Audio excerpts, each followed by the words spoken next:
Now that we've set up a custom audience of people that we are tracking that come to our website with our Google Pixel, This video is brought to you by EpiPies Academy.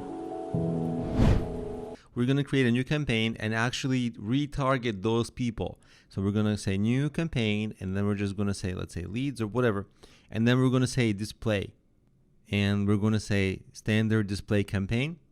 Then they ask, select the ways you'd like to reach your goal. We're just going to enter our business website and click continue.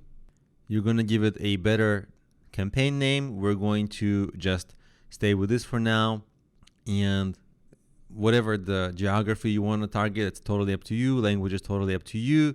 Bidding is totally up to you. In this case, that's not my goal is not to show you this. My goal is to show you something else. So we're going to skip all these things so that we get to the thing that I want to show you, which is the audiences.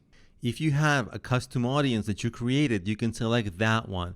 I'm going to select any one of them. It doesn't particularly matter. And you can use audiences that they kind of have for you. You know, like this is preset by Google and you can just use this. But you can also, for example, like I have here, all users of my app. Yeah, so I can select that audience. So it's custom. Or you can use the audience people who came to your website, that audience, right? That Google Pixel that you're tracking. And then that's how you use that. And then the next step really is creating your ads.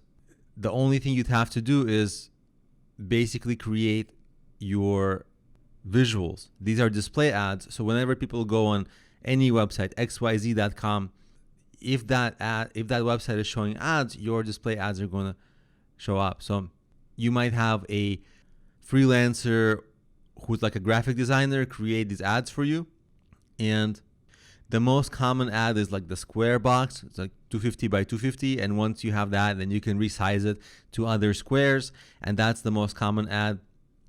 So that's essentially how you set it up. It's actually pretty easy. The only issue is that your target audience, the custom audience, at times it might be a little small. If you're retargeting people who came to your website, then of course you only can target those people. But even though it's more effective, it's still only those people.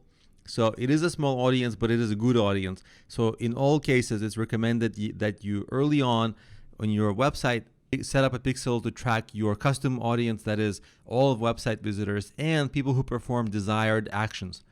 These are maybe email signups or click on some button, and then of course you'll be able to always promote to them again and hopefully bring them back to your website, because these are, out of all your cold leads, these are the leads that have gotten warmed up the most so far, and we really want to bring them back because they're really good potential buyers.